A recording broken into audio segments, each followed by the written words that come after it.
How y'all doing out there, illegal immigrant land?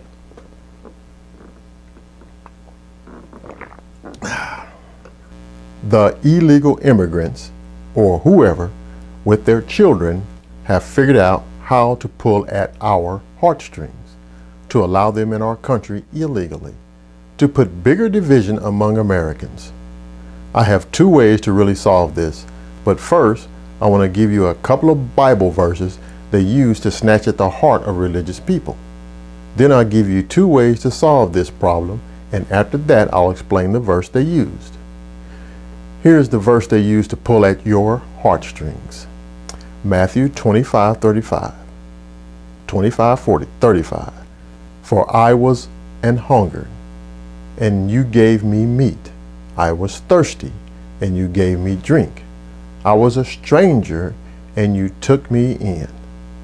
And then Matthew 25:45, then shall he answer them, saying, Verily, verily, I say unto you, inasmuch as you did it not to one of these least of these, you did it not to me. Indicating that you probably should take care of the children.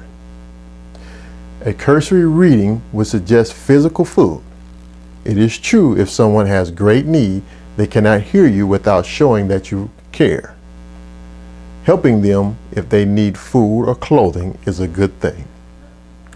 However, these verses are not talking about physical food, but spiritual food. To teach a man how to fish is the key, or how to believe God to meet his physical need. Let's read a verse concerning children and see if they can be used in this same context.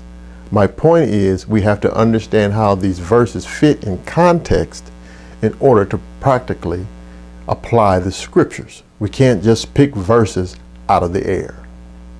In Isaiah 14:21, it says, prepare slaughter for his children for the inequities of their fathers. Prepare slaughter.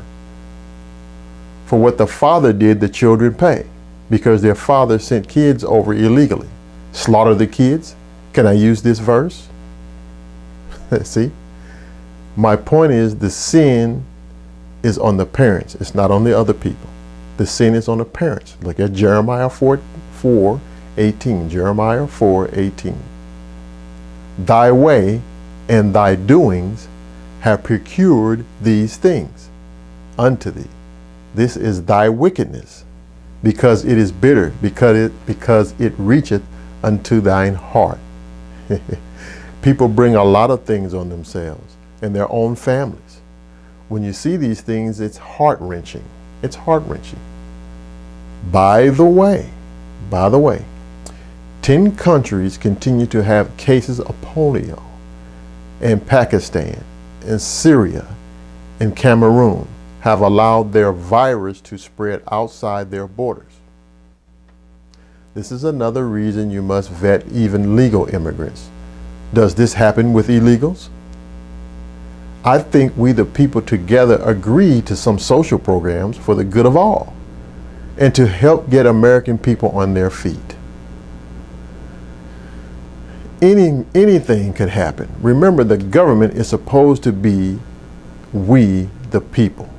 It's our money.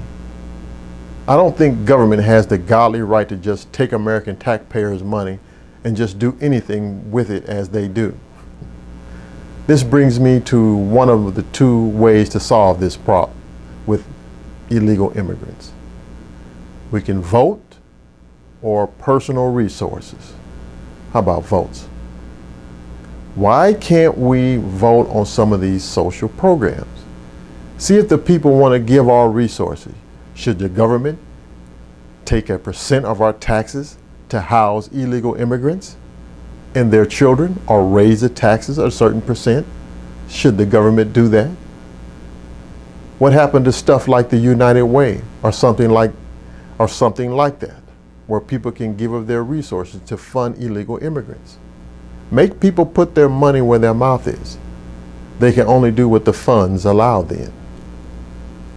Why is it okay for people in the media politicians, and especially the entertainment world, with their resources, want to bring in all these illegal immigrants to compete in the lower middle class workforce and social resources.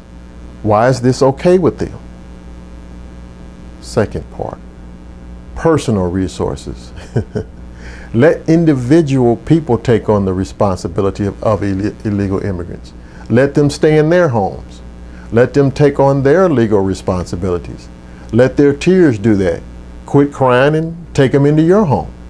Why can't we allow that? I do know they adopt in some of these situations. See, God's word is written to the church, yes it is, but the application is by individuals. So individually, you go out and get the kids and put them in your home, and you take the responsibility for anything they do. That's the second way. I understand people need help from other people. People have helped me. But as a black man, I have always wondered why Americans were so eager to help other nations over the people in their own country. It seemed that way to me. It seemed that way to me. What little history I know of wars and wars in movies, a lot of men with families lost their lives for this country that they didn't get to see. What about these people in the country that they're fleeing from? What about those? I have a Bible test for you. Can anybody find verses where Jesus Christ fed the poor and visited the prisoners? The records with the fish, now the records with the fish, make sure you pay attention to who was fed.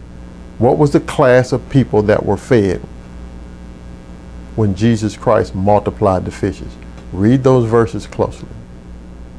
In closing, I'll read these verses. Spiritual food. 1 Corinthians chapter 10, 3 through 4. Verse 3. And did all eat the same spiritual meat? 4. And did all drink the same spiritual drink? For they drank of the spiritual rock that followed them, and the rock was Christ. John 6:35. And Jesus said unto them, I am the bread of life. He that cometh to me shall never hunger, and he that believeth on me shall never thirst.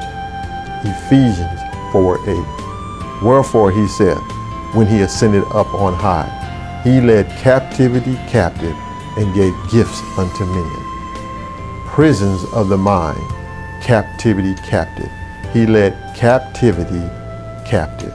Those are prisons of the mind. A certain disciple.